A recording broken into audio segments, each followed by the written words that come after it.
مهندس ميكانيك. أول حاجة يشرفنا حضورك السيد الأزهر، وهذا ما ينجم يكون كان دعم باش نكملوا نواصلوا هذه المسيرة هذه. احنا قدمنا رواحنا باش نكونوا خدام للجهة هذه. محمدية راهي عانت برشا كيما برشا مناطق من الجمهورية. أولويات المحمدية ظاهرة ما تسحقش برشا تفكير. أي إنسان يدور نصف ساعة في المحمدية يعرف مشاكلها الكل. أولها هي البنية التحتية اللي هي رديئة ورديئة برشا. بالمقارنة 150,000 ساكن عندك في المحمدية وفي وشانة، في بوسطة صغيرة ما تزش حتى 10 من الناس. والله كل ما نمشي باش نقضي وقت في البوسطة نبقى ساعة وساعة ونص. والله 15 عود تجي معايا كرسي وجريدة باش نبقى باش نتعدى الوقت. بصراحة ليش مزايدين برنامجنا واضح. وسائل النقل العمومية، سامحوني ماهاش وسائل النقل العمومية، هذه وسائل تعذيب. هذه وسائل تعذيب. كي نمشي أنا باش نركب في الكار الصفر فهمت، ما نجمش حتى نتنفس. تالمون والباب يبقى محلول والشيفور ما ينجمش يمشي. الشيفور يمشي لو ما عادش وقت، يقول الباب محلول ما ينجمش يمشي. كي تاح واحد متوسع شنو باش نعمل واحد؟ لازم ثورة اقتصادية. احنا قمنا بثورة سياسية، دونك توا نستناو ثورة اقتصادية اللي هي باش تنقل البلاد باش تغير وجه البلاد. المحمدية معناها حاجة تؤسف كي نشوف هناك المحمدية كلها محاطة بالمناطق الصناعية بالليسون اندستريال، وكي نجي نشوف معاها هناك الشباب الكل في القهوة علاش ما يخدموش؟ خاطر ياخذوا معناها يجوا ولايات تونس الكبرى ونص تونس يخدموا ولاد الجهة ما يخدموش. نورمالمون معناها يلزم نغيروا العقلية هذه ولازمنا معناها نشوفوا حل انه ولاية محمدية واهل ولاية بلعروس ياخذوا بار في الشغل.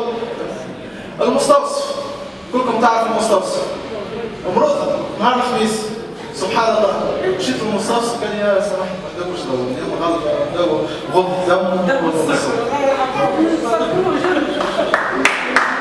شو انا اليوم داويني اليوم خذها مزي حل. قال لي لا سامحني توا نشوف طبيبه فهمتني داوي ما نحتاجش بتاع شيء. انا نقرا انجنيور ساعه عندها قيمتها، ممكن ساعه نغير بها حياه برشا ناس. علاش معناها نضيع وقتي؟ تحب حل برا الحبيب ثاني. انا متجه ليا نحب نداوي، هذا حق من حقوقي، ابسط حقوقي. انا كي نوقف ننزل نداوي. انا ذاك علاش ترشحت؟ علاش اخترت حزب الامان بالذات؟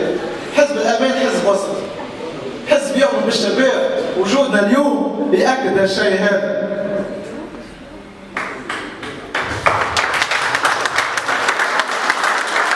حزب وسطي لا يسب هذا ولا يسب هذا، ولا يضرب هذا ولا يضرب هذا. منكبين شغل مشاغل كيفاش نحسن الوضعيه. ماناش لاهين باش نقولوا هذا كان تجمعي وهذا كان مع النظام السابق ودخلنا في المعترك اللي هو ما يهمناش. احد نستنى في حلول. شكون اللي مات في الثوره؟ اخي ماتوا 40 و50 عمرهم 50 و60 و70. مش من حقكم انكم تعيشوا شبابكم السياسي على حساب ناس في اعمارها في 80 مترشحه للرئاسه. شنو معناها؟ بلاد ما عادش فيها رجال، بلاد ما عادش فيها نساء. سامحوني مانيش معناها ما نصحبش باش نحضر معناها الكلام باش نقول. الواقع يحكي وحده. الوضعيه راهي صعيبه في البلاد ولازمنا نتحملوا المسؤوليه الناس الكل. شباب اخواتكم ضحوا بحياتهم اعمارهم 18 و19 و20 اعظم اللي ماتوا في الثوره. وانت مستقسم على البلاد جيت تنخب نهار 26 ناس ضحت برواحها. تعرف شنو معناها الروح؟ وانت مستخدم ساعه ولا ساعتين باش تنخب البلاد. انت راك ماكش تنخب الحزب معين، انت تنخب البلاد هذه. خذ حق. اليوم خذينا حقنا في الانتخابات واليوم خذينا حقنا في الترشح وغدنا ناخذ حقوق اخرى. سامحوني كان طولت عليكم وشكرا.